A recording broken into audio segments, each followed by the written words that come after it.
Ayun, naka-headset ako. Kaya hindi ako nagkuha na malakas ang boses. Good day. Hello. Hello, hello. Narinig ako? Yes. Okay. Oh, kamusta? Lang naman. Okay. Maulan ba sa inyo? Maulan? Hindi. Good. Actually, dapat hindi ko na sana matuloy-tuloy dahil sa sobrang lakas ng ulan kanina. But I've noticed, naalala ko yung sinabi mo na free ka. Ngayong hapon na 1 o'clock p.m. So, I decided na magkaroon tayo ng itong pagtalakay. So, welcome, no? Welcome. Ngayon, sino muna yung gusto magpresenta? Ikaw muna o ako? Hello? Ano yun? I mean, wait lang. Okay, kinuha ko na yung isa kong headset para mas malinaw kitang pakinggan. Ayaw ko kasi kaya natutulog yung anak ko. Now, ang gagawin kasi natin, maglaan muna tayo ng 3 minutes, no? Para present natin yung case o magbigay ka ng iyong arguments. Then after that, hindi tayo magtatagal ng mga 1 oras dito. Sapat na siguro mga 30 minutes. Is that okay? Okay lang sa'yo? Yes. Ayan, okay, good. Hindi naman kasi kailangan ng 1 oras, 2 oras doon. Pero by the way, bago tayo magtuloy, gusto kong malaman, no, if that's okay, pwede magkwentuhan muna tayo. Ano ba yung, anong tawag dito? Ano ba ang naging experience mo dito sa TikTok concerning, halimbawa, not only myself, no, hindi lang ako, sa bawat mga, I don't know kung may na-encounter ka rin ng ibang mga Christians before, or Muslims, or whatever. Ano yung nararanasan mo, ano yung na-experience mo pagka may mga discussions or response pages about this matter? Let me know. Yeah, kasi meron pa Kristiyano kahit yung nagla-livestream sila international, hindi sila yung mga tipong hindi naniniwala sa evolution, hindi naniniwala na 6,000 years old ang pinanindigan nila si Jesus, pero mapang-insulto, mapanglait. Meron pa nga yung isang ateista na sobrang arrogante sa tapos feeling niya intellectually superior siya, pero meron namang mas simpleng paraan kung paano kontrahin yung argumento ko. Pero ang ginagawa niya is nang iinsulto pa siya sa dulo. At meron pa yung mga Kristiyanong tipong ayaw ipagamit ang free speech sa mga ateista. Meron pa yung hindi alam na pwede ka lang maging agnostiko nang hindi sa ateista o sa theist. Pwede ka maging agnostic na hindi ka magiging agnostic atheist or agnostic theist. Yun ang stand ko. And ang ginagawa ko lang sa video ko is nagbibigay lang ako ng claim na pwedeng i-invalidate ng Christians or i-invalidate ng Christians. Kaya nung sinabi mo yon, sinasabi mo si Jesus lang. Pero ang problema din kasi kay Jesus, na parte siya ng sistema. Ang ginagawa ko lang is tinatanong ko Wait a minute, wait lang. At this point, okay na ngayon na at least medyo nagigets ko na yung point mo. Actually, meron akong isang bakit the case for Jesus ang topic natin. But before anything else, gusto kong ipagpatuloy mo yung tungkol dyan and let me know your thoughts about this. I will give you 3 minutes this time. At least mukhang nakakaano na tayo sa conversation na to. So, sige. Sa'yo na muna yung floor. Huwag kang mag-alala, hindi ko i-mute yung microphone mo dito. At this point, ako muna mag-mute sa sarili kong mikropono and explain your turn this time about this topic. So, sige, go for it. Okay, so the first thing is kay Hesus Kristo, ang sinasabi sa kanya is siya ay namatay muli at naging at resurrected. He was resurrected again, only to die again. But of course, for Revelation,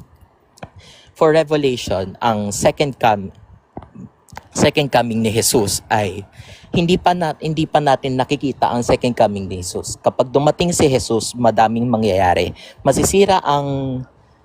Sisirain niya ang buhay natin, pero ang kapalit ay kaligtasan, which is napaka ironic kasi ang pinipreach ni Jesus bago siya mamatay ay love, peace, at saka kung bakit yung mga Israelita ay ililigtas niya. Pero merong counterpart dyan, si Paul.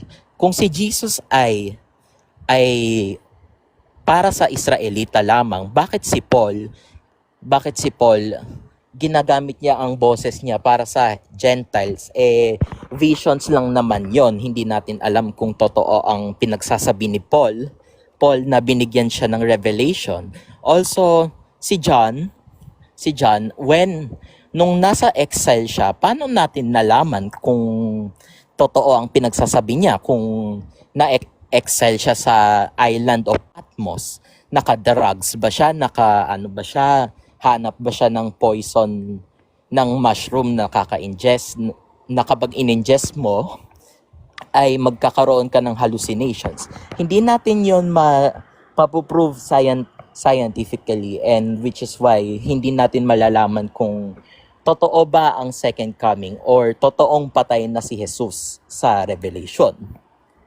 And of course, since kasama siya sa sistema, si Jesus mismo, kung sinasabi mong Trinitarian ka, if Jesus is God, Jesus is the Holy Spirit, God is Jesus Christ, the Son is the Father, hindi mo kayang burahin yung nangyari sa Old Testament, at hindi natin kailangan burahin ang Old Testament para lang sa New Testament.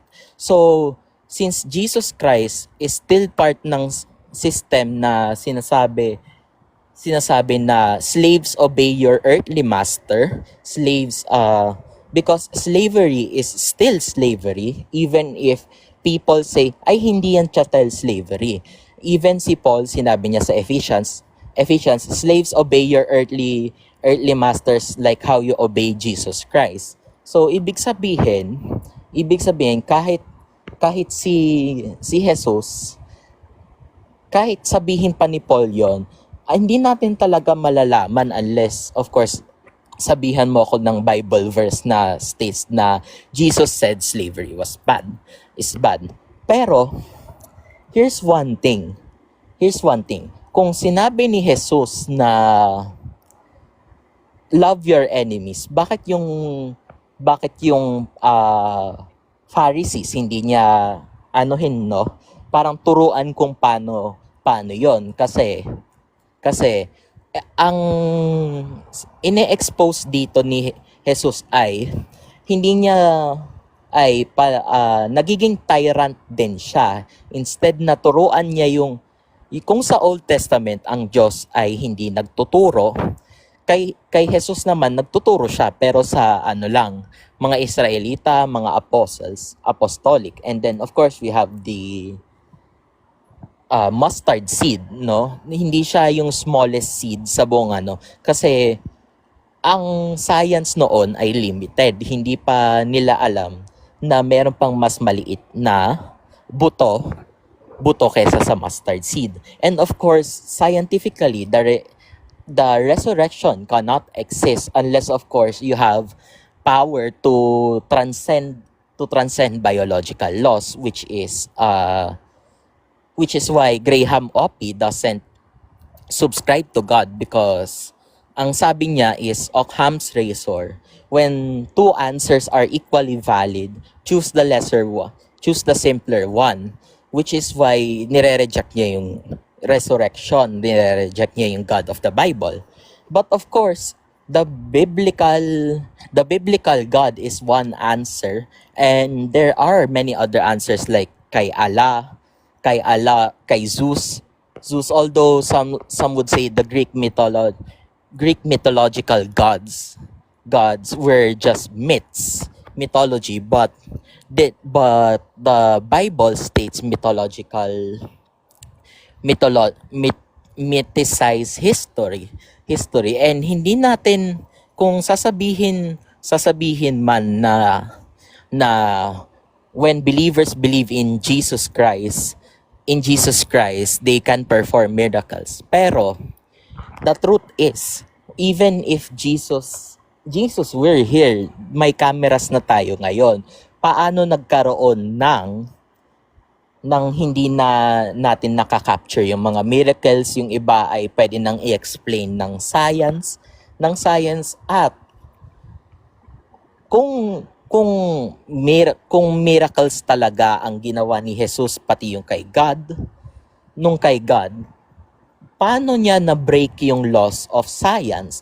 If he created science, edi dapat limited siya sa laws, unless of course omnipotent siya, but may limit din sa omnipotence. And of course, if Jesus were deemed to be real, and then we should treat Genesis as a sort of historical idea that God made the earth in that sense. But of course, we have evidence pertaining as to why it doesn't work that way.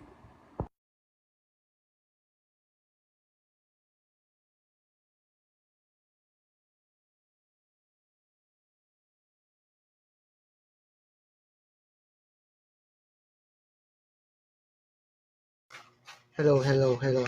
Okay na yata. Ito na ba yung case mo ba? Is that it?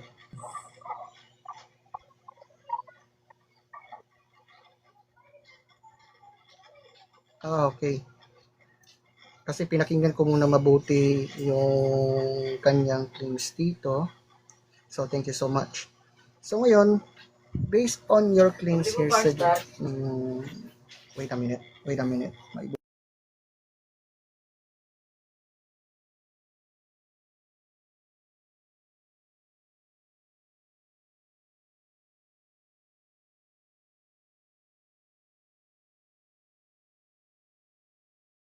Sorry, may bumibili kanina. Okay, sige. So, ayun. So, sige. Thank you so much sa pag-present po ng iyong claim, no? Ngayon, mag-focus muna ako to. Simple lang naman sa na-address ko na to yung aking positive case for the resurrection, for the case for Jesus. And I will go on to repeat it again this time, no? At least napakinggan naman. By the way, naririnig mo ba ako? Yes. Okay, thank you so much. Sige, dahil pag sinabi natin case for Jesus kasi, you see, kung pag-uusapan natin dyan, we can start with the simple question kung historical ba talaga siya. Ngayon, kung ipipresenta natin to ng mas malinaw, no? Okay, ipipinpoint natin to kung historical nga ba siya. Oo, di ba? At hindi lamang Christians ang pinag-uusapan dito kasi ang kanyang existence ay bahagi po ng historical discussion. The most important now, hello? Wait, saan siya pumunta? Hello?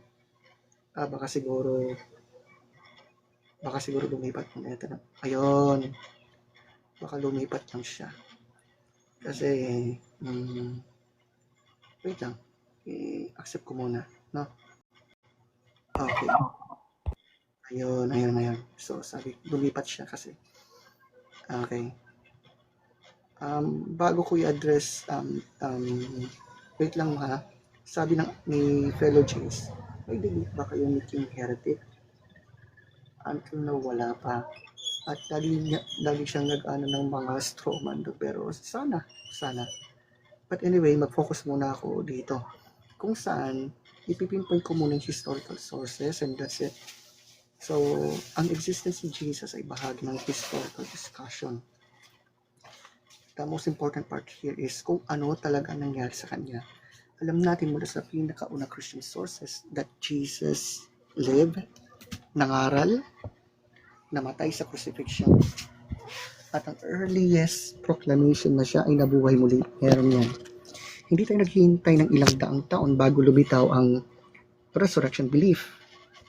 At kung titingnan natin, for example, yung 1 Corinthians chapter 15 verses 3 to 8, ipinapasa ni Apostle Paul ang tradition tungkol sa death, burial, resurrection, and appearances. At ang mahalaga dito, si Paul, dahil dating persecutor siya ng mga Kristiyano, pero naging isa sa pinakamahalagang tagapagpahayag ng Christianity. Si James naman na kapatid ni Jesus ay naging tagasunod siya rin. Bakit?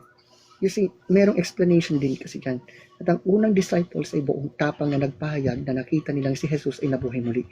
So ngayon, gusto kong itanong later or whatever, bukod sa naging presentation mo ha, kung ano ba ang alternative explanation mo doon. Kasi maganda rin actually, I acknowledge yung best case mo kanina. I acknowledge that. At yung iba doon ay naipresenta mo sa naging last video mo, which actually sinulat ko uli habang pinipresent mo yon, na i-address ko na lamang yun through one thing. Doon na tayo papasok mamaya sa cross-examination period dito. But for the meantime, gusto kong ipipinpoint ito, no, to address some of it, which is, ang tanong ay hindi kung scientifically normal ang resurrection. Obviously, hindi normal yun, di ba? That is precisely why it would be a miracle. The real question here is, what is the best explanation for the historical facts surrounding Jesus? No. By the way, bago ko ipagpatuloy, narinig mo ba ako? Narinig pa rin ba ako? Okay, thank you so much. And then, actually, ituloy ko na, no? So, nabanggit ko na, Jesus died. Shortly after his death, his disciples sincerely believed that Jesus had appeared to them alive. Paul, empty tomb naman is historically significant. Yung resurrection proclamation ay nagsimula sa Jerusalem, precisely where Jesus had been executed and buried. If the body were still available, ang pinakamadaling paraan para masabing hindi talaga nangyari ang resurrection, nasa ang katawan ni Kristo. Ganon. Ngayon, ano ba ang alternative explanation dyan? Hallucination ba yan? Wrong tomb? Stolen body? Legend? Each explanation may mga problema dyan. Yan, gusto kong i-address yung tungkol sa Occam's razor, no? You see, Occam's razor does not simply mean choose the natural explanation. It means choose the explanation that best explains the evidence with the fewest ad hoc assumptions. Kaya, yung Christian argument, hindi po yung sinasabing science proves resurrection. It is, given the historical evidence, the resurrection is the best explanation. Bakit? Hello?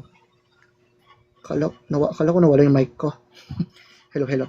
So, the Christian argument is not science proves resurrection. It is, given the historical evidence, the resurrection is the best explanation if God exists, if miracles are possible, and if Jesus really rose from the dead, then his claims about God's salvation and his own identity deserve serious consideration. Kaya, Hindi naman natin kailangang patunayan muna na normal ang resurrection. Ang kailangan natin ipakita, bakit ang resurrection, ano yan, why the resurrection best explains what happened to after Jesus died. So, yun naman yung aking point, no? By the way, ang gagawin naman natin dito, tanungan at sagutan na po itong gagawin natin. So, sino bang gustong mauna? Ikaw? Ikaw ba o ako muna? Well, I would like to hear your questions first. Okay. Okay, sige. So, habang magbibigay muna ako ng counting announcement po sa lahat, no? As far as you know, meron po tayong mga bagong uploads yan anytime soon. Pero there are times din na magkakaroon din ako ng ibang mga upload din kung saan hindi lang ito tungkol lamang sa about apologetics, keme-keme, ganyan, kundi pang mga, kasi nag-isip ako ng ibang vlogs kasi.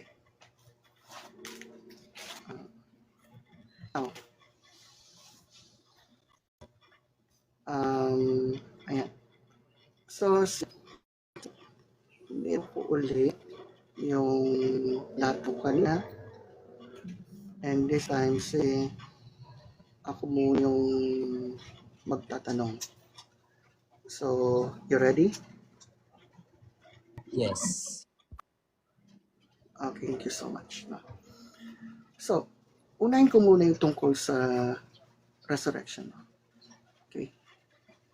Kapag sinabi mong scientifically impossible ang resurrection, ibig mo bang sabihin na impossible talaga? O impossible lamang ayon sa ordinary laws of nature? I will repeat. Ulitin ko lang, no? Pag sinabi mong scientifically impossible ang resurrection, ibig mo bang sabihin imposible talaga? O impossible lamang ayon sa ordinary laws of nature? Sige, go for it.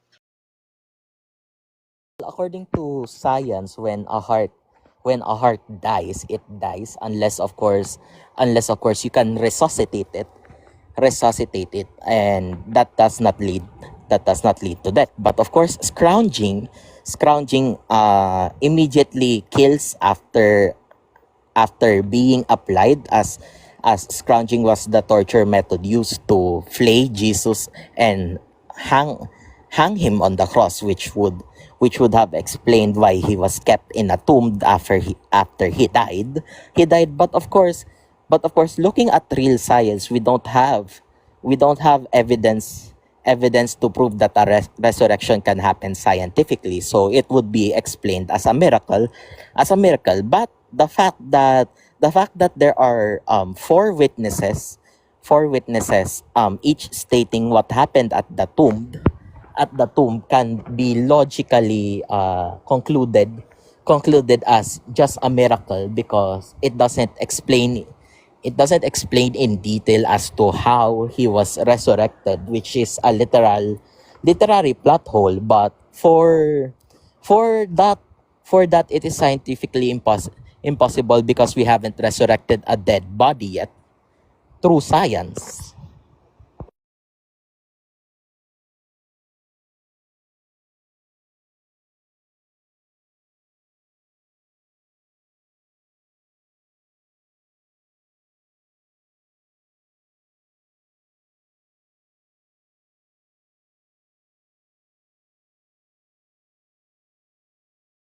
Yun lang po, we don't have evidence for a resurrection, so that's why it's called as a miracle or magic, supernatural.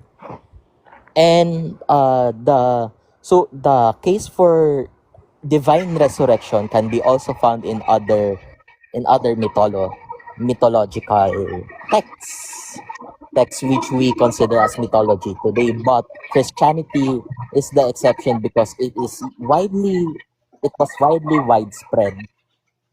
It was widespread to every part, to some parts of the world, since since of course Islam and Christianity are competing, but scientific evidence does not still cannot suggest we can resurrect a body after 3 days. Okay, hello. Akala ko, teka lang, kanina ba, narinig ba yung tanong ko sa'yo kanina? Hello? Yes. Yung kung miracle ang resurrection, yun ba yung tanong ko kanina, tama? Yes. Okay, akala ko, di narinig kasi. Inaano ko yung mikropono ko, akala ko nakamute ako kanina. Okay, so ngayon dadako tayo sa isa pang question. Kung may historical evidence para sa isang extraordinary event, tatanggihan mo ba ito automatically kasi extraordinary ang event? Oo, hindi, bakit? Yun lang naman. Go for it. Well, for starters, let's have Luke, Matthew, John, and the other guy. So, for example, if in one case, the two women fled the tomb, and did not say to anyone. So, how did Luke know na they fled? Because some said that Jesus went, Luke 9 pa yun? 9 to 20 states na pumunta si Jesus sa mga disciples, sa mga apostles. Hello. Choppy ka yata. Hello? Choppy ka yata kanina. Yeah, can you repeat the question? Okay, sige. Hindi, sabi ko kanina choppy ka. Kaya di ko maano yung sagot mo kanina. Continue. Yung tanong ko, go lang. Given Sorry sa the interruption. given the historical evidence, I will still refute it because it is not enough. Just Josephus and Tacitus. Josephus and Tacitus wrote after the death, but of course they had to use the Gospels, which were written in 70 AD, years after Jesus's death. They were the nth-hand source. Source like the first hand source would be from Jesus, the tomb itself, but of course we have the second hand, which is the Gospels, which is unreliable accounts of four eyewitnesses. But of course, one would state specifically the zombies, uh, people resurrecting in Jerusalem. But unfortunately, since paper was costly at that time, it was limited as to who had access of the paper. And if you say the people that were resurrected in the gospel, it would be historically unreliable. Unreliable because we don't have the testimonies, and they didn't include the testimonies of those who got resurrected after Jesus resurrected. That's also, if you're an investigator, you would see the evidence and see being quite contradictory. Why did it the three state X when one stated X? That would create confusion to a detective if we were to if we were to piece in what actually happened, which one would be historically accurate testimony of the witness, I mean of the resurrection. And I still won't agree, because even if because I haven't read those Tacitus and Josephus, if they basically agree with one eyewitness statement being the historically accurate representation of Jesus's resurrection, I still wouldn't agree that it's the best. It's kind of mystery, as some theologians and Christians would say. Okay, thank you so much. Ay, wait. Ayun. Akala ko di ko na naman narinig ang sarili ko eh. Okay, next question. Ano ang evidence? Ito, in principle, I'm talking about evidence niyan, no? In principle, anong ebidensya ang magpapabago sa isip mo tungkol sa Christianity? I will repeat, anong evidence ang magpapabago sa isip mo tungkol sa Christianity? Go for it. By the way, papatay ko muna yung aking mic. Okay, so for starters, we have the four gospels of contradictory eyewitness statement. If we already have answer for which one has the most factual and most closest to the resurrection of Jesus, that is one. Two, if Jesus did really exist, we have to admit that some of the Old Testament are true. If Jesus did exist and he did all those miracles because he already quoted a lot of Old Testament passages, then therefore, and he also said, I will not change a dot or a single letter in the law. And we can see from the Pharisees, when he said to the Pharisees that they were not really following the Old Testament laws, which is of course evidence that points to Old Testament. That's why the Old Testament cannot be buried and just hindi natin pwedeng baliwalain ang Old Testament, kasi the Old Testament is the foundation, the foundation to New Testament. So if Jesus exists, it must mean that God really commanded his Israelites to kill, and that evidence may surely enough convince me not to worship Jesus Christ, because like I said, the Old Testament is the foundation of New Testament. Like the Messiah will come from the king, from the bloodline of David, pero virgin birth ang nangyari kay Mary,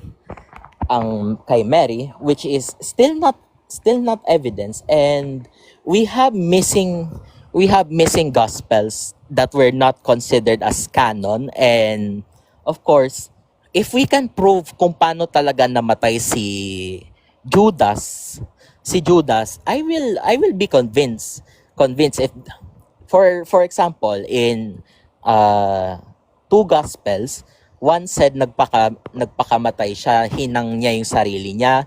Two, nahulog siya sa balon at namatay. But of course, there is another question. What if naghang siya sa may puno tapos na laglag yung body niya sa balon, which is of course possible, pero hindi pa napapatunayan ng gospel yon. That's one evidence that I would like for Christianity to find. Third, we have Ron Wyatt. The Stone of Pilates, the Dead Sea Scrolls, but of course, there's still not sufficient evidence, and even the empty tomb is not at all factual, because who knows kung meron, kasi like I said, science was not evolved at that time, and hindi natin talaga malalaman kung they were taking mushrooms na nagkakaroon ng hallucinations. And also, if Jesus were to be real, we still need to know kung ano nangyari dun sa mass exodus. Because if Jesus is real, we really need to find a lot of artifacts. And kung meron man silang ma-dig up from the Exodus journey, kasi ang mga tao, they tend to leave their clutter behind. And then there's also the risk of lost and found. Hindi natin alam kung may lost and found system sila or kung may nakalimutan sila. And the fact that the heat of the desert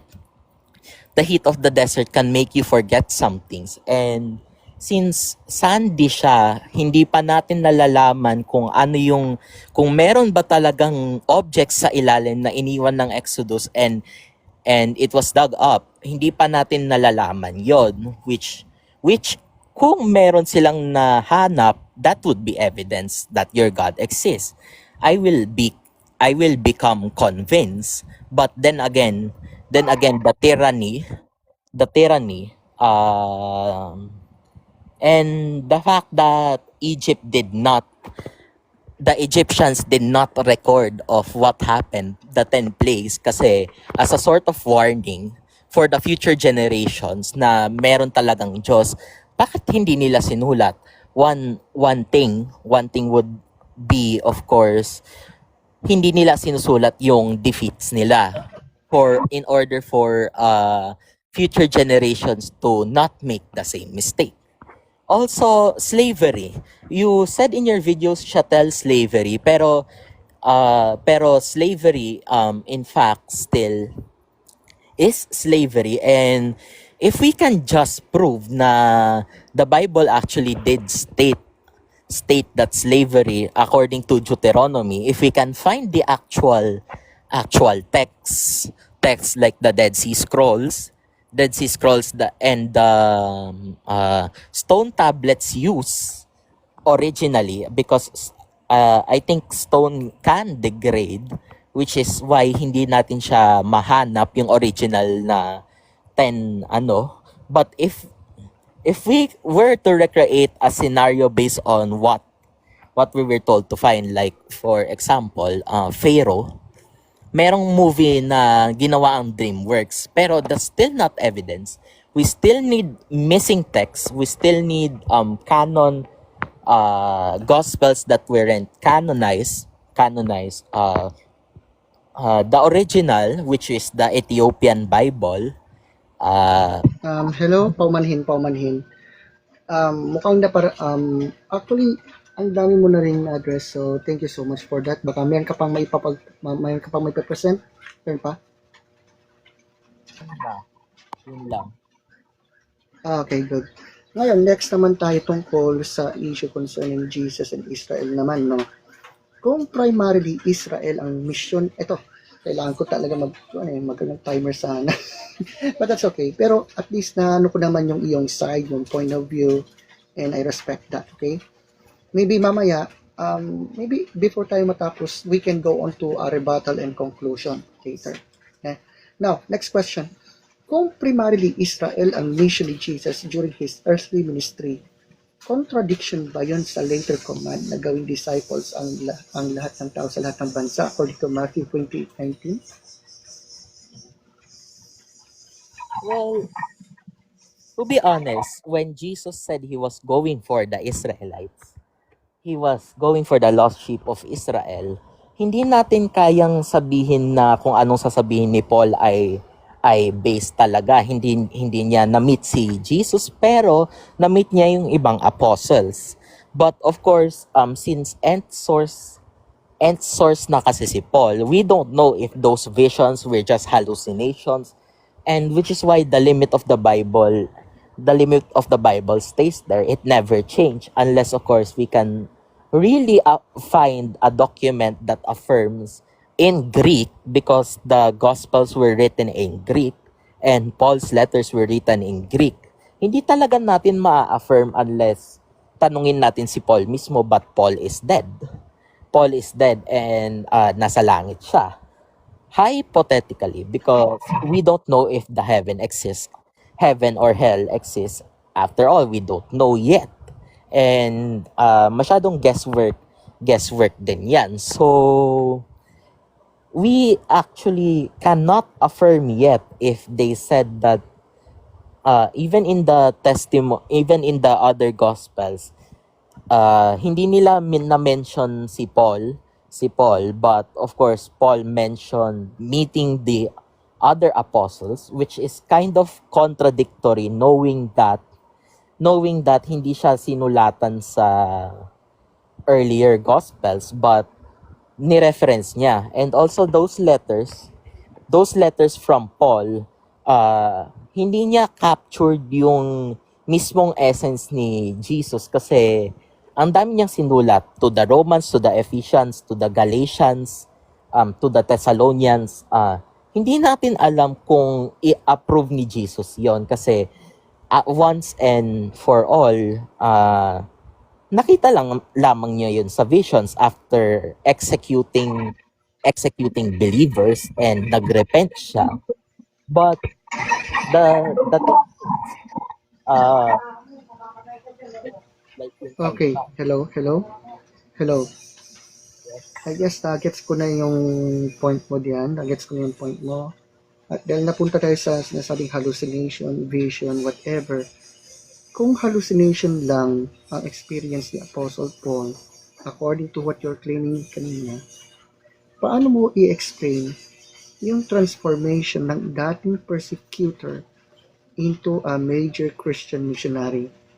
Kung hallucination lang ito, paano mo ngayon i-explain kung paano ang dating Christian persecutor at mamamatay tao dati nagbago, naging major Christian missionary?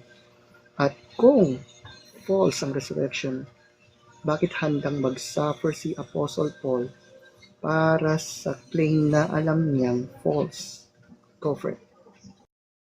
because if it were to be a hallucination, wala kasing psychologists before, but psychologists now, there are psychologists now that can explain some sort of stuff. So here's the thing. Pwede ang sasabihin ng psychologist is either meron siyang delusions of grandeur na kailangan niyang may uh, superior complex sort of stuff, or basically it it was actually true. Hindi kasi natin alam kasi wala pang psychologist nung time na yon. And if those visions were actually visions, hindi natin malalaman agad kasi hindi naman tayo mind reader and we don't live in that era. All of that is all of that is guesswork, which is why question ko talaga kung ano talaga nangyari, kasi the Bible is not that detailed. Kung gugustuhin man natin na Jesus exists, kailangan natin ng actual na Jesus na bumaba. Pero ang sinasabi ni John kasi sa vision niya na mangyayari, kung anong gagawin ni Jesus, destruction na yun ng earth, which is why we can't rely on what Paul's or John said, kasi if what Paul said is that Jesus is loving to preach about Jesus and his teachings, bakit si John naman ang nakita niyang visions dun sa island of Patmos ay parang destruction? Ayun, okay. Dahil napunta ka sa Revelation this time, kung hindi po natin ma-verify ang vision ni John, ibig bang sabihin false na agad? Ulitin ko yung question. Kung hindi natin personally ma-verify ang vision ni John, ibig bang sabihin false na agad? That's what my question is. Teka, hello? Hello? Pakiklaro yung mikropono. Hello? Yes. So, for revelations, Ayun. for Okay, revelations, go. since gumawa ako ng meme yan, like kung ano talaga nangyari. And then revelations speak about a vision that John had, because in-exile siya sa island ng Patmos. Ang tanong, mag-isa ba siya sa island of Patmos mismo o may kasama siyang ibang na-exile din? And if anything can be proved, kailangan natin ng uh, archaeological digging sa island of Patmos. And kasi since hindi natin alam kung paano siya nabuhay doon sa island of Patmos, wala tayong sapat na evidence to prove that it is false or true. But Then again, concerning the case, if Jesus is proven to be true, one thing could happen. It means the Bible in actuality is true. But if Jesus Christ is false, then the revelation would be false. And that's the thing, hindi natin kayang patunayan muna ang Diyos kasi infinite being siya, and the agnostic is still trying to find all the answers pertaining to God. And then again, we still have like uh, Anselm and Chrysostom saying na God cannot be known by just human standards, pero tinedefine din natin ang God. So the revelations define God, but it can either be right or wrong kasi hindi natin talaga alam ang true nature ng kataas-taasan. Okay, good.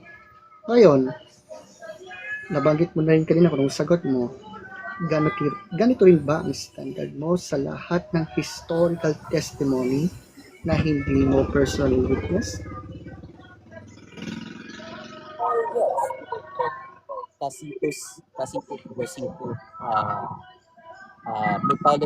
mythological Greek mythology, Filipino mythology, kunwari si Paghala, hindi natin alam kung sino ang tama, may tamang religion. Then, even Islam, hindi natin malalaman kung sino talaga ang kahit na sabihin natin,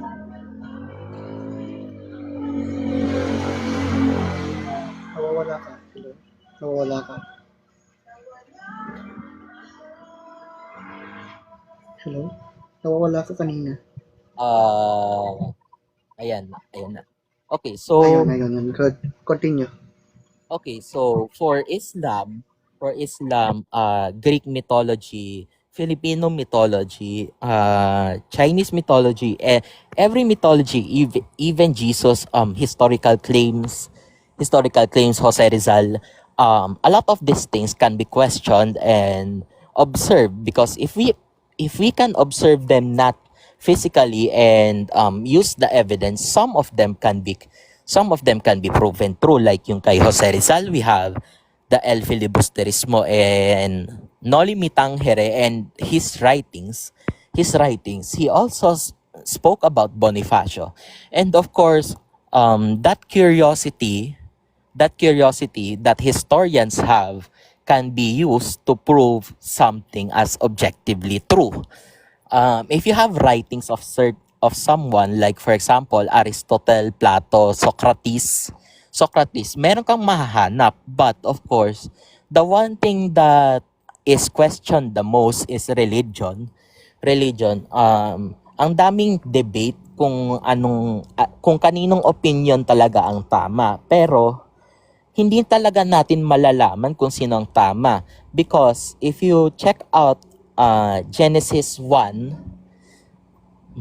chapter 1 verses 26 to 27, God made us in His / their image. So, ibig sabihin, if God is real and He put His, and they, hindi pala He, kasi hindi natin alam ang gender ng God, and that would limit them into some sort of box. Hindi natin kayang i-box ang God. Pero ang sinabi nila in Genesis chapter 1, 26 to 27, ibig sabihin, kung meron talagang Diyos, tayo ay fragment ng Diyos. Pero ang sinasabi dito is may opinion kasi ang tao na part ng Diyos, pero hindi natin kaya mag-unify for morality, for kung ano talagang historical na nangyari tungkol sa Bible or sa Quran. We have different opinions, and since the historical claim claim is that Jesus really rose from the dead, if the historical claim is that uh, shattered ang tao, shattered ang humanity sa religious belief. For example, Spain, hindi na sila masyadong naniniwala sa Diyos, or ano, even sa China may restriction ang Christianity. Sa North Korea bawal ka maging Kristiyano ata. Then if Christianity is the true religion according to history and according to theologians and Christians, bakit meron pa ring shattered people, meron pa ring tao na against sa Christianity?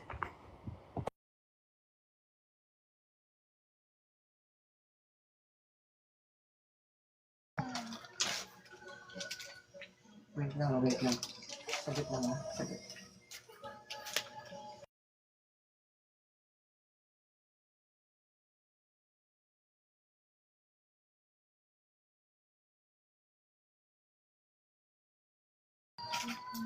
Sabi sa kapatid ko bata. Sorry pala. Na. Wait lang. Wait lang.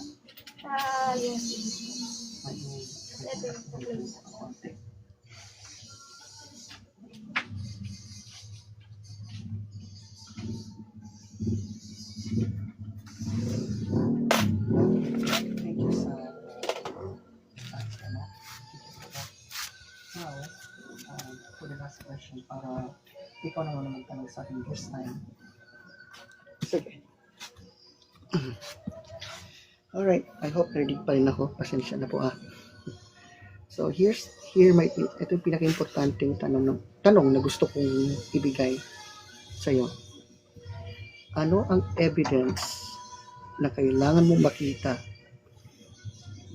para seryosong i-considera na baka totoo yung Christianity? Go for it. Well, of course, tinanong mo na yan kanina. And if you want me to expand that, sure. For example, Janice, if Jesus were to be claimed true, if Christianity is to be claimed true, and of course, kailangan natin i-explain yung paano talaga nabuo ang earth according to God's standards. One would be that. Kasi if Jesus were to be real, kailangan talaga nating i-fit yung science explanation and religious explanation into one, or else hindi talaga natin malalaman kung paano nagsimula ang earth, which is of course would be hindi kasi that would mean so also Adam and Eve, the Garden of Eden. If the Garden of Eden still hasn't withered, kaya nating puntahan yon, unless of course tinago ni God yon, hindi natin malalaman. Second was the Noah's Ark. Noah, kung ang arko ay totoong nag-e-exist, if Christianity is true, kasi the Old Testament, I'll just rehash this point. The Old Testament is the foundation of the New Testament. And ang sinasabi ko is, which is, of course, nasabi ko na to sa isang video. If Christianity is real, if Jesus Christ is real, which of the Old Testament stories are real? Kasi others are forms of poems and songs, psalms. Of course, one of the most famous taken out of context verse is Psalm 137. Psalm 137:9. Happy is he who seizes your infants and dashes them against rocks. But of course, if we look back at the history, the Babylonians oppressed the Israelites in a way na pero of course hindi talaga natin alam kung si David ang nagsulat nun or we still need facts about David. And of course, if giants, kasi when a time na nung mga time, Hello? Hello? Papamanhin. Actually, I already, sa bagay nasabi mo na nasagot ko na yung tanong na yan. So, mukhang nagigets ko naman yung pinaka-punto mo. So, thank you so much for that. Okay, at baka ngayon, this time, ikaw naman ngayon na magtanong sa akin. Alright? So, sige. I will listen to your question. Go for it.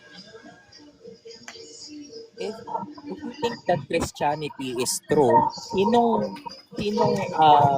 out of the four accounts, kanino ka Wait. Di ko marinig kasi nag-echo yata yung mic mo. Ayusin lang natin. By the way, kung napansin mo, hindi ako agad nagsalita.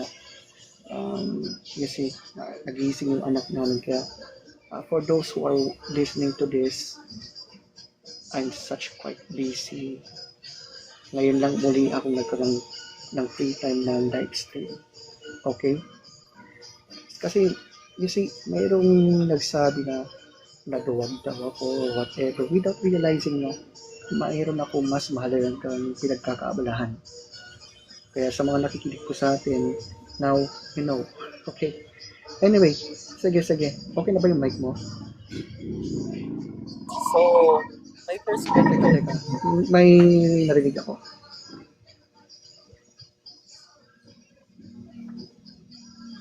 Okay na ba? is, Okay, sige. I guess you can continue na. Ay, wait. Yung mic ko.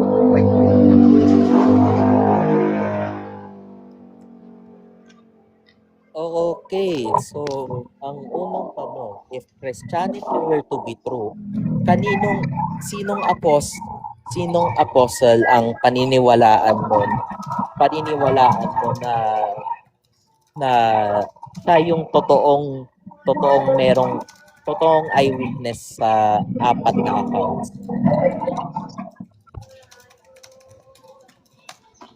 Okay. Thank you sa tanong mo, no? Sige, good question.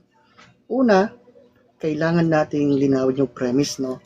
Hindi, kasi alam mo, alam natin hindi kailangan na lahat ng apat na gospel authors ay direct eyewitnesses para maging historically reliable ang accounts. Katunayan, Christianity does not claim that all four were eyewitness apostles. We know that Matthew is traditionally attributed to Matthew, one of the 12.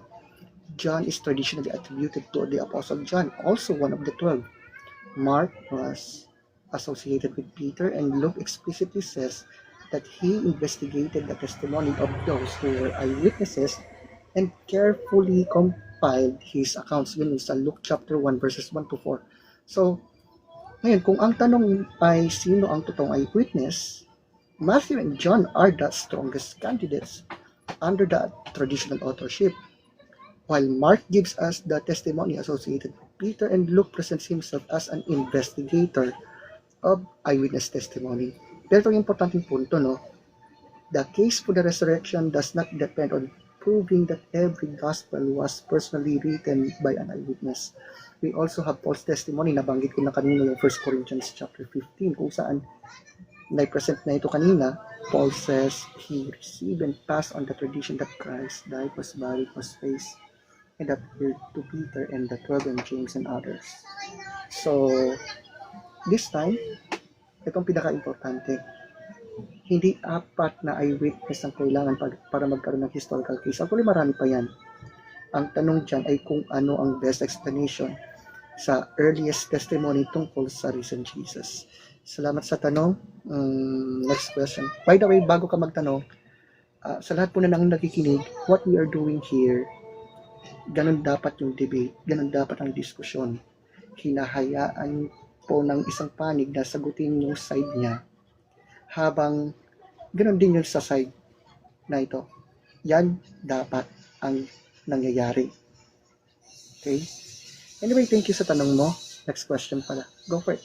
Okay, so if Christianity, kung ang pagiging Kristiyano ay ang totoo, sa tingin mo anong storya sa Old Testament ang kailangan kailangan maging totoo kasi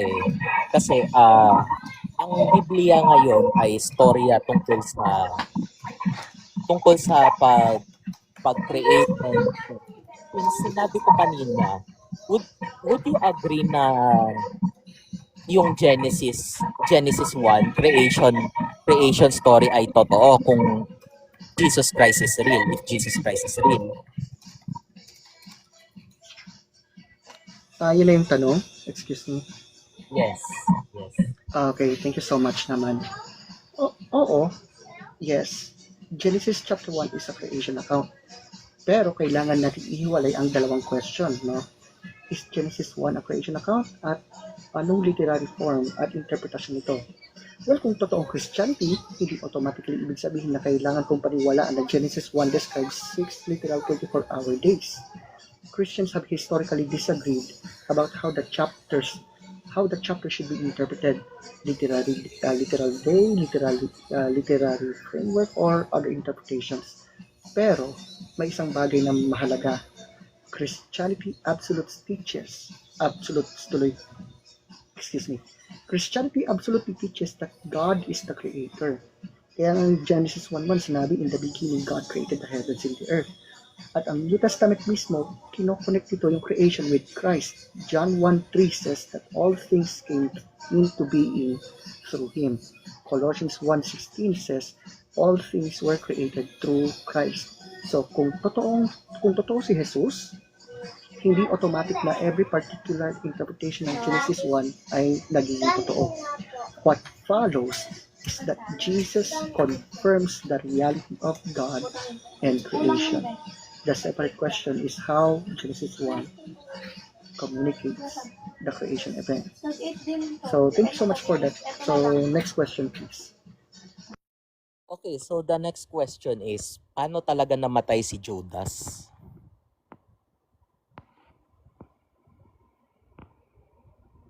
Narinig na ba ako? Hello? Nakamute ako kanina, sorry. Yes. How did Judas die? Ayun, okay. So, may dalawang passages tungkol sa pagkamatay ni Judas na, ayan, you already quoted. Ano yun? Yung sinabi sa Matthew 27, nagbigti si Judas. Acts 1 verse 18, sinabi si Judas ay bubagsak at nag-burst open yung mga labag niya, whatever. Well, let's admit, actually, nung una kong binasa yung content noon, siguro pa 10 years ago yata yun dati. Akala ko nga parang tingin ko kontrahan talaga pirmi. Kaso, meron matatawag na plausible harmonization. Like, pwede ko bang sabihin dito sa TikTok yung termino? Siguro pwede naman na. Yan, let me say, kinitil ni Judas ang kanyang sarili sa pamamagitan ng pagbigti at ang nangyari sa kanyang katawan after, halimbawa pagkahulog o pagkabulok, maaari itong ilarawan ng Acts. Maaari ring sabihin na Matthew gives the manner of death while Acts describes the subsequent condition of his body. Kung konteksto ang diskusyon natin, halimbawa, huwag natin sabihin na obvious na walang contradiction. I can say to you here is this, the two accounts emphasize different aspects of the death of Judas. Matthew explicitly gives the method, which is hanging, while Acts describes what happened to his body. So the accounts are difficult, but difficult is not the same as logical contradiction. By the way, mag-prepare ka na isang katanungan. I will be back later. No? Let me, yung anak ko, papatulogin mo na ulit.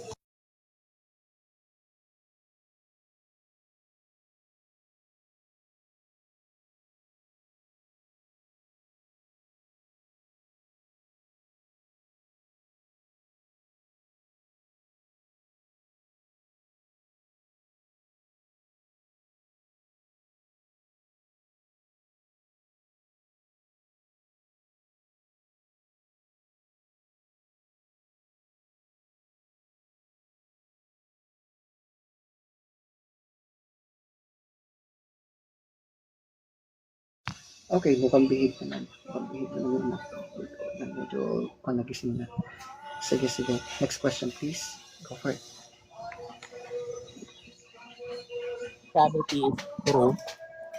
Christianity is true, um, gusto mo bang kumain ng ah, tinapay na gawa sa tae mo? Pakilinaw yung mic mo. Nag-choppy. Kung if kung totoo ang pagiging Kristiyano, tapos tinanong ka sa Old Testament, gusto mo bang kumain ng pandesal na gawa sa sariling tae? Okay, thank you sa answer mo, no? So, sige. Unahin ko muna, no? If you are talking about Ezekiel 4 verse 12 to 15, may kakaibang command kay Ezekiel tungkol sa pagluluto ng tinapay gamit ang mga bagay na galing sa tiyan ng tao. But here, importante basahin ang konteksto. Bakit? Totoo, may passage talaga sa Ezekiel chapter 4 tungkol sa tinapay na niluto gamit ang mga bagay na galing sa tiyan ng tao. Pero hindi ito ibig sabihin, it doesn't mean the Bible teaches that way. Okay. Sorry. Yung anak ko ay nag-ano. Sorry for that. Yeah, okay. Hello? Choppy? Hindi. Sorry. What I mean is, Ayun. gagawin mo ba yun? Gagawin mo ba ang ginawa ni Ezekiel? Wait lang. Let me finish my answer first, okay? Kung okay lang. Okay lang? Okay. Kasi, ulitin ko ha. Yung tinutukoy mo dito ay Ezekiel chapter 4 verse 12 to 15. Pati yung anak ko nanonood. Oo, may passage doon tungkol sa pagluluto ng tinapay gamit ang human excrement bilang symbolic sign. Pero hindi ibig sabihin na tinuturo ng Bible hindi po tinuturo ng Bible na normal o morally good ang pagkain nito. Sa konteksto, prophetic sign act yun. Kumbaga, inutusan si Ezekiel na gumawa ng symbolic representation ng magiging kalagayan ng Israel during judgment and siege. And here's the most important. Nang tumutol si Ezekiel dahil sa ritual uncleanliness, pinayagan siyang gumamit ng dumi ng baka instead. Kaya, tinanong mo ko kanina kung gagawin ko yon. Sa totoo lang, hindi ko kailangan gawin yon. Hindi po ako si Ezekiel at hindi ako propeta na binigyan ng specific sign act na yon. And by the way, to remind, that's not even a contradiction to Christian faith. Ang tanong ay hindi kung gusto ko yung command, kundi ano ang ibig sabihin nito sa historical at literary context nito.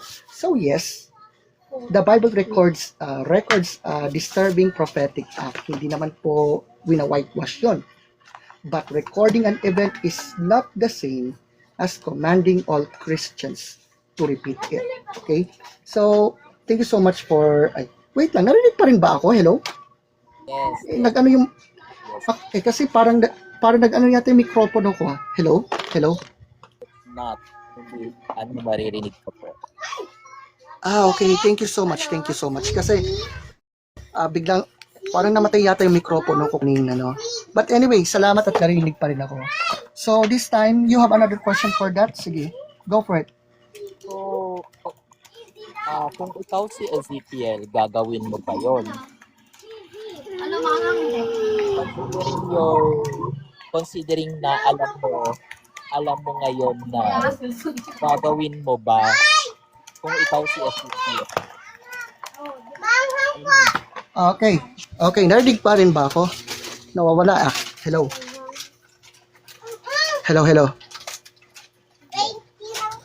Okay, sige. Thank you sa tanong mo. Actually, kung ako si Ezekiel, halimbawa lang, sige, sabihin natin kung ako si Ezekiel, at talagang ang Diyos ang nag-utos dito sa akin as a prophet, na gawin yon bilang prophetic sign act, then yes, susundin ko dahil ang issue, pagsunod sa Diyos. Hindi ko personally comfortable ako sa command, pero may importanteng distinction, no? Hindi ibig sabihin na dahil ginawa ni Ezekiel yon, dapat gawin din natin yon. Ngayon, tama ka. Hindi naman Ezekiel 4 ang main, ito ha, ipipinpoint ko lang sa ito, no? Although maganda naman yung naging topic natin, no? Pero hindi po Ezekiel 4 ang main topic natin. We are talking about the case for Jesus. We are talking about the case for the resurrection. Pwede nating pag-usapan yan sa ibang araw o sa ibang mga discussion. Pero, ang aking pinipinpoint ngayon this time, no? With all my due respect, no? Kailangan nating bumalik sa central question. What best explains the evidence for Jesus' death, empty tomb, and the disciples' belief that they saw him alive? So kung lilipat tayo sa bawat difficult passages ng Old Testament, hindi na natin natatalaka yung actual evidence for the resurrection. But anyway, thank you so much for that question. Next. Wala na, gising na yung anak ko. So, lalakasan ko na yung aking boses dito. Go for it. Wait lang.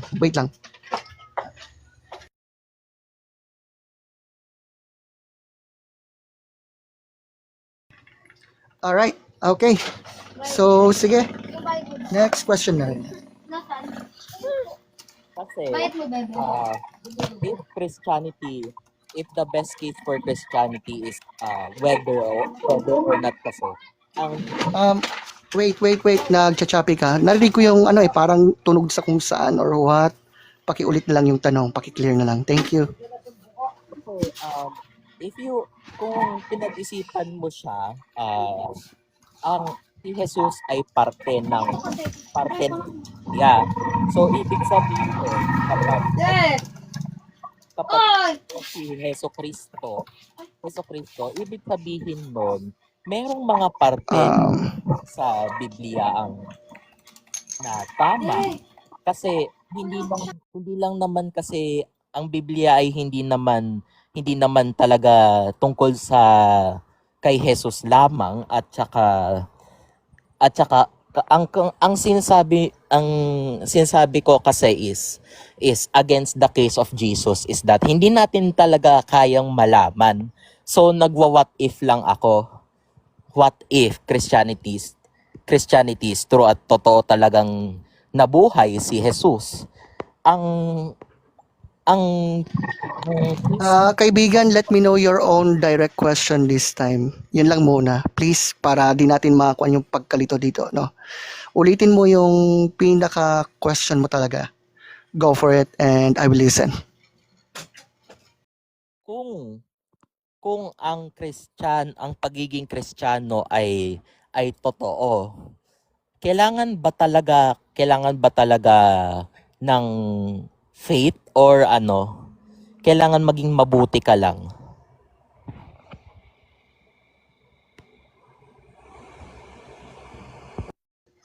Alright, thank you sa, yan. Okay, thank you sa tanong mo, no? You see, sa Christianity kasi, kailangan ng pananampalataya. Totoo yan, totoo naman yan eh. Pero hindi po ito nangangahulugan na sapat na sabihin lang na Kristiyano ko habang wala namang pagbabago sa buhay. Kasi, you see, salvation is by grace through faith, not by earning salvation through good works. Malino naman po sa Ephesians chapter 2 verses 8 to 9 kasi doon. Pero immediately after that, sabi ng verse 10, we were created for good works. So hindi po ito belief laban sa pagiging mabuti. Ang biblical order ganito. Number 1, grace produces faith. And genuine faith produces a changed life. James 2:7 says that faith without works is dead. Sabi nga. Kaya kung ang tanong kailangan ko bang maging perfect to be saved? Hindi. Kung kailangan ko na maging morally perfect, walang maliligtas kahit sino, even me, even you, every one of us here. Pero kung tunay ang pananampalataya ng isang tao kay Kristo, dapat may makikitang pagbabago sa character at actions nito. At yan ang pagkakaiba ng Christianity sa simpleng moralism. Hindi tayo gumagawa ng mabuti para bayaran ng kaligtasan. Gumagawa tayo ng mabuti dahil tinanggap na natin ang biyaya ng Panginoon. Anyway, next question please. Go for it. Paano kung mabuti ka pero hindi ka naniniwala?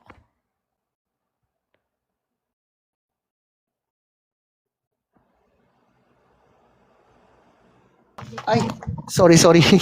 Kasama ko na yung anak ko dito na nakikinig din sa akin. But anyway, to answer the question, kung ang ibig mong sabihin ay mabuti siyang tao pero hindi siya naniniwala kay Jesus, kailangan kong linawin kung ano bang ibig sabihin ng terminong mabuti dyan.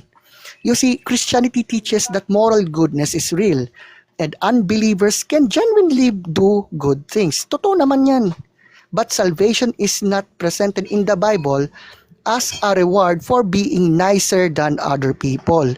Gaya nga ng sabi ko kanina concerning Ephesians 2 verses 8 to 9, salvation is by grace through faith, not by works. John 14:6, sabi ni Jesus, I am the way, the truth, and the life. No man comes to the Father except through me, sabi nga niya. Pero hindi po ito ibig sabihin nito na masama agad ang lahat ng non-Christians. Ang tanong diyan, can human morality erase our guilt before a perfectly holy God? Ang sagot ng Christianity, hindi. Kailangan natin ng kapatawaran, not merely a good record. Kaya to answer the question, being a good person is valuable, but goodness by itself is not basis of salvation. Salvation is reconciliation with God through Christ. At kung hypothetical case naman ang pag-usapan, which is, what about someone who never had a genuine opportunity to know Christ? That's a separate question. Pwede natin pag-usapan yung tungkol sa God, sa justice ng Diyos, Romans 2 verse 12 to 16, but we should not simply invent an answer that contradicts the scripture. Anyway, actually gusto ko pa sanang ng mga tanong mula sa'yo. Pero by the way, ang gagawin na lamang natin dito, bibigyan kita ng 2 minutes or 2 minutes para sa iyong, let me say, rebuttal or reflection mo sa ating pinag-usapan. Ganon din yung gagawin ko, 2 minutes din. Tapos, yung 1 minute na natitira for the conclusion, kumbaga, nasa sayo yon kung i-rebuild mo yung case, and I will do it on mine. Okay lang sa'yo. Kasi, ayan, napansin ko, time ko na rin. And since my daughter was already awakened, gising na, hindi na po tayo, hindi na ganoon magiging matagal pa yung discussion natin. Okay lang ba sa'yo? Okay. By the way, maraming salamat sa pagiging parte mo ng ating discussion. I hope hindi ito yung huling nating pag-uusap, no? By the way, sige, wait lang. Mukhang alis yata. Mukhang magtatagal tayo ng konti dito. Wait lang kausapin ko muna yung misis ko saglit.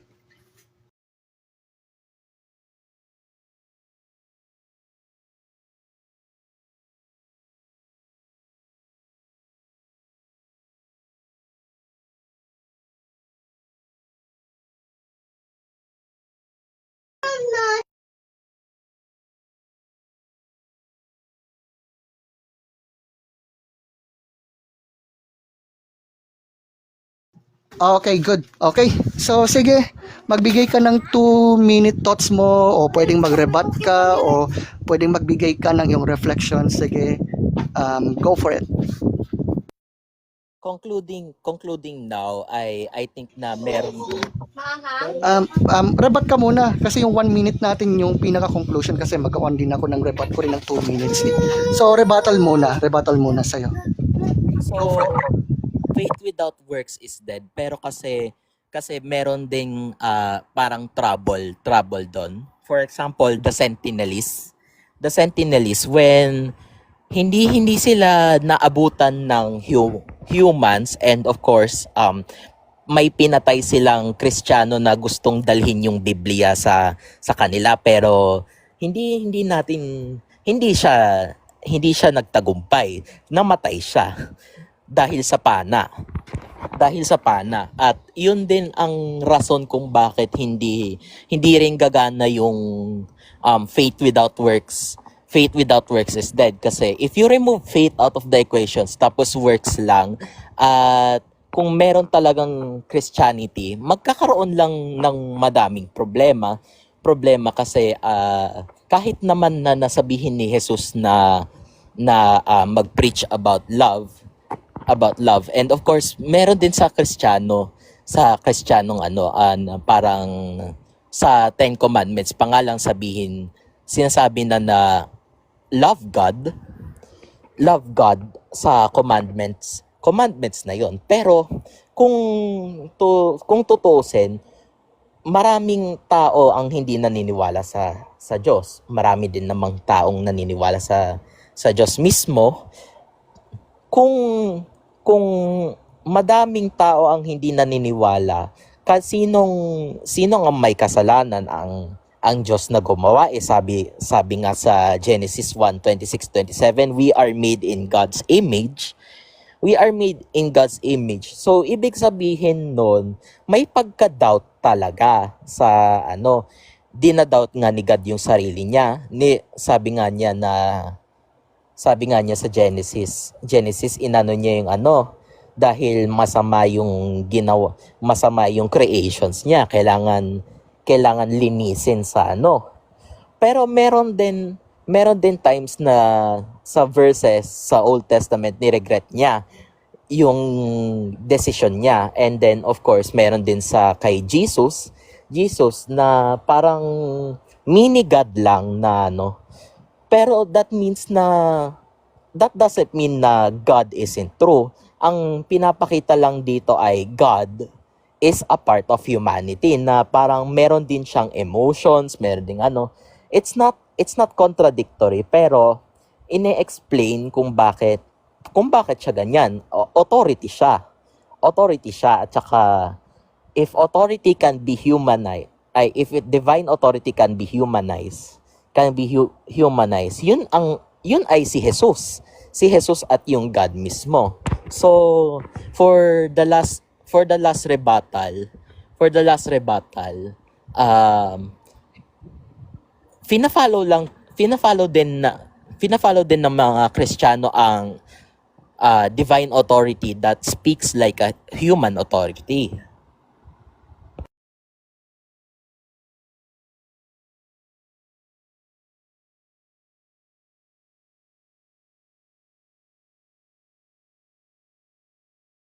Ay, akala ko, nakaano na ako.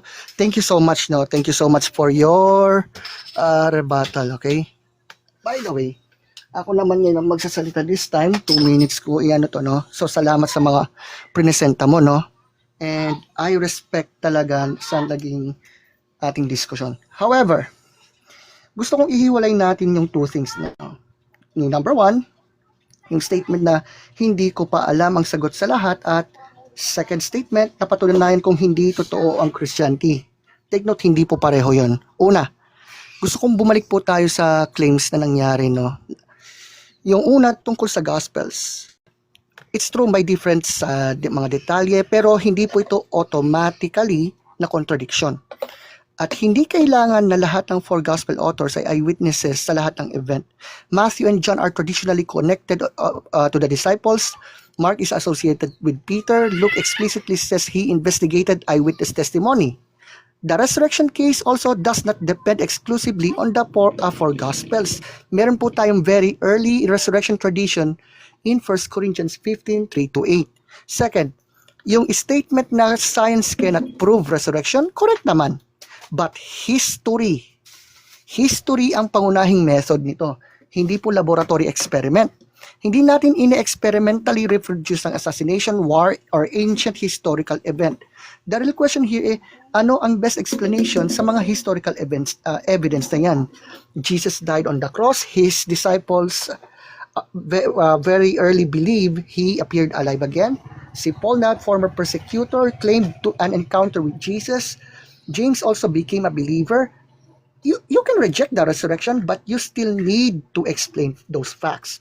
Ikatlo, maraming objections dito hindi naman evidence against Jesus kundi questions about other issues. And I respect you na nagbigay ka ng mga ganung mga objections. Maybe I will answer that on other videos or other live stream, pero gusto kong mag-focus lang dito yung tungkol sa Exodus archaeology, Genesis interpretation, mustard seeds, Revelation, slavery, Matthew 27, Josephus, Tacitus, and others. Kahit sabihin nating may unresolved difficulty sa lahat ng yon, it does not logically follow na therefore Jesus did not rise from the dead. Concerning Old Testament, even if Jesus affirmed the authority of the scripture, we need to establish kung paano dapat i-interpret ang particular Old Testament passages. Hindi po sapat ang may difficult passage, therefore Jesus is false. And to Paul, yung claim na baka hallucination lang ang experience niya, possible hypothesis. But possible does not mean proven. Ang tanong ay kung alin ang best explanation sa transformation niya at sa kanyang testimonya. Okay? At hindi rin po sapat ang sabihin, hindi natin alam para maging false. So my conclusion, very simple. With all my due respect sa'yo, thank you for presenting your case here, but you have, actually, ang pinakita ng ating kaibigang agnostic, presenta niya yung mga difficult questions about Christianity, which Christians like me, kailangan po itong ma-discuss, and I respect him sa pagpresenta niya ng mga ganitong mga difficult na mga tanong. Pero, ang burden ngayon ay magbigay ng alternative explanation na mas mahusay na mag-explain sa historical evidence surrounding Jesus. So, you see, hindi kailangan ng Christian na, hindi kailangan ng Christian na magkaroon ng sagot sa about archaeological questions bago maging reasonable ang resurrection. The real question here is, what best explained what happened after Jesus died? If the resurrection is the best explanation, then we investigate what Jesus taught about God, the scriptures, salvation, and the Old Testament. By the way, thank you so much for being here sa live stream. Sobra kong na-appreciate yan. Ngayon, magbigay ka na lamang ng maybe 1 minute na reflection, pagbibigay ng pasasalamat, o pwedeng mag-conclusion ka sa iyong case this time. So, ulit, maraming salamat sa iyo. Now is the time for your conclusion. 1 minute, go. Thank you sa mga sagot na binigay mo. Binigay mo, and this discussion was pretty much what I expected. Also sa conclusion kasi na to, hindi ko tinatry na i-refute ang Christianity. I'm trying to find answers na binibigay ng Christians or any religious people who claim the religion is true is answers differently. Some might be defensive, some like you kasi kayo yung tipong teacher na that satisfies curiosity. Pero ang sinasabi ko lang is yung mga questions na yon can lead to answers, and yung answers na yon is still a part of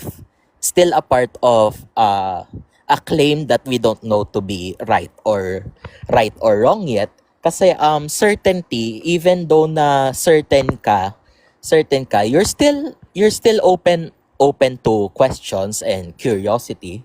I respect you for that, but the conclusion still can be found in my username, finding truth, kasi the truth about the religious claim is that it's vast, and kaya na-stuck ako sa pag-question ng Christianity is that Christianity is where I was born, the religion that was dominant, and of course environment.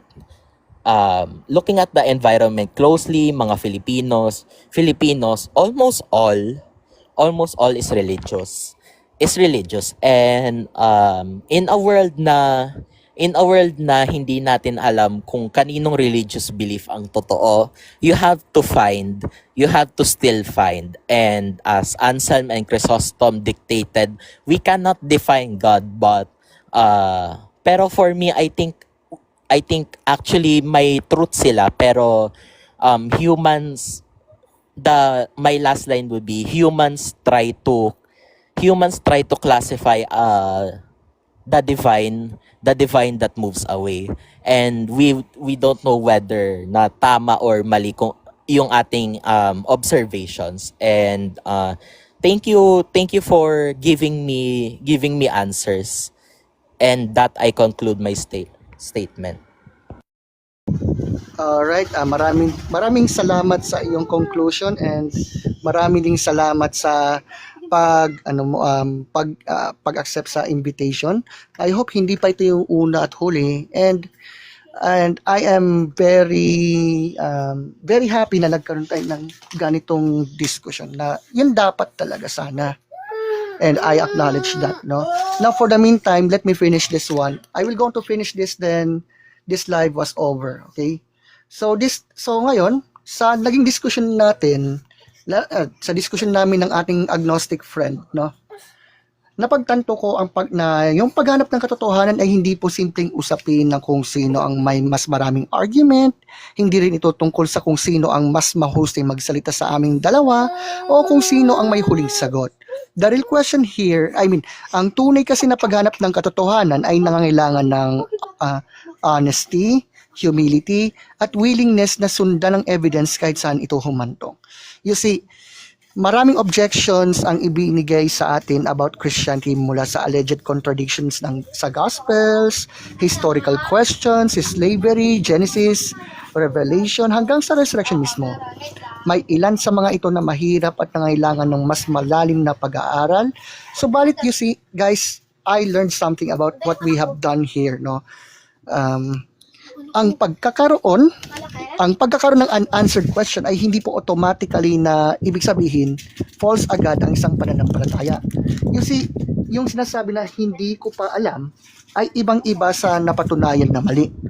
On the other side, as a Christian, hindi rin dapat, ito sa mga Kristiyano po dyan na nakikinig sa akin, hindi po dapat tayo matakot sa mga mahihirap na tanong. And actually, I respect our agnostic friend na nagpresenta po ng I admit na may mga mahihirap siyang mga tanong na ibinigay kanina, and I respect that. Okay?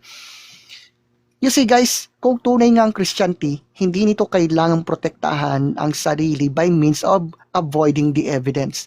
Dapat nating kayang sabihin na hindi ko alam ang sagot dito sa ngayon, habang patuloy na naghahanap. You see, ang pananampalataya ay hindi excuse para tumigil sa pag-iisip, so to speak. Dapat itong samahan ng reason and evidence. At the end, bumabalik tayo kay Jesus Christ. Ang central issue ay hindi kung kaya nating sagutin agad-agad ang bawat archaeological, scientific, or theological questions. The most fundamental question here is, sino ba si Jesus? Siya ba'y namatay? Ano ang pinakamagandang explanation sa claim about the resurrection? If Jesus had risen from the dead, may napakalaking implication ito. Hindi lamang tungkol sa isang historical event, kundi tungkol sa identity at authority ni Jesus. Kaya, what I've learned sa aming diskusyon ng kaibigang agnostic friend kaibigang agnostic ngayon, hindi natin dapat hanapin ang conclusion na gusto natin. Sabi nga niya kanina, we still finding truth, kumbaga. And actually, dun sa isang banda, I agree, no? Kung tamang Christianity, hindi tayo dapat matakot sa katotohanan. Kung mali ito, dapat handa rin itong tanggapin. Ang goal natin, malaman kung anong totoo. Dahil kung ang Diyos ay totoo, ang katotohanan ay mas mahalaga kaysa sa pagmamalaki. If Jesus really is the way, the truth, and the life, then the most reasonable response is not blind belief or automatic rejection, but an honest examination of who He really is. Kaya, sa paghanap ng katotohanan, ang pinakatanong, ano ang dahilan para maniwala akong ito'y totoo? So, I would like to say to our agnostic friend, maraming salamat sa iyo. At nawa hindi pa po ito yung una't huling nating pag-uusap. Hindi man ako madalas mag-live dahil, busy na rin, especially family man. But I appreciate na nagkaroon tayo ng isang respetadong pagtalakay na yan dapat ang ginagawa ng bawat isa dahil sa mga diskusyon na tulad nito. So, meron ka bang any mga last words bago tayo matapos ating live stream, kaibigan? Go for it. Yeah, one thing lang po. Huwag niyo sabihin na nire-refute po ang Christian. Ang totoo kasi naghahanap din ako sa lahat, even doon sa Filipino mythology tungkol kay Bathala.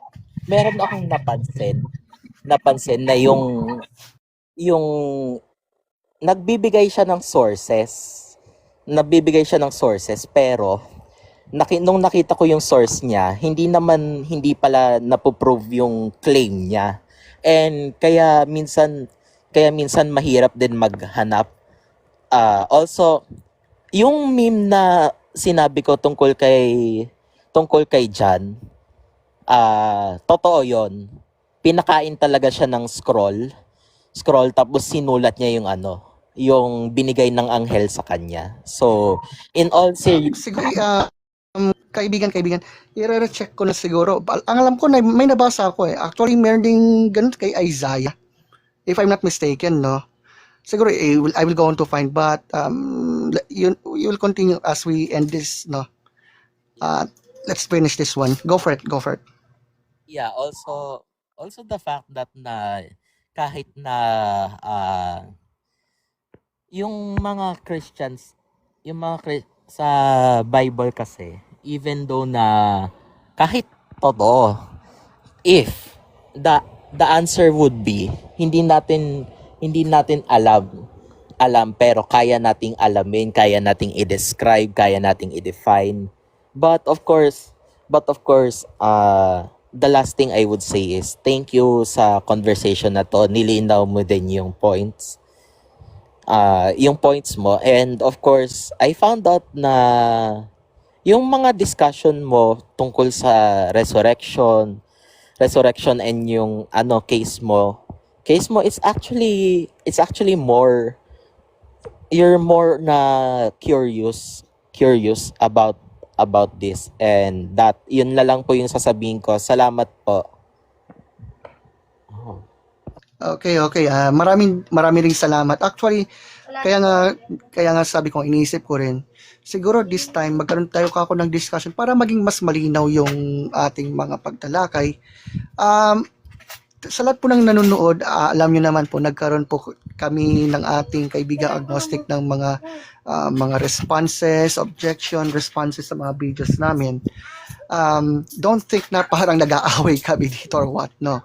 Sa bagay, sabi nga, maganda talaga na maging curious tayo in any way, shape, or form. Pambihira yung pa ako yata nakikita. Kasi naka-flip yung aking camera. So this time, isa lang ang aking masasabi dito. Maraming salamat sa... wait a minute. Baby? No. Wait a minute. Okay. Maraming salamat din sa'yo sa pagpapaunlak.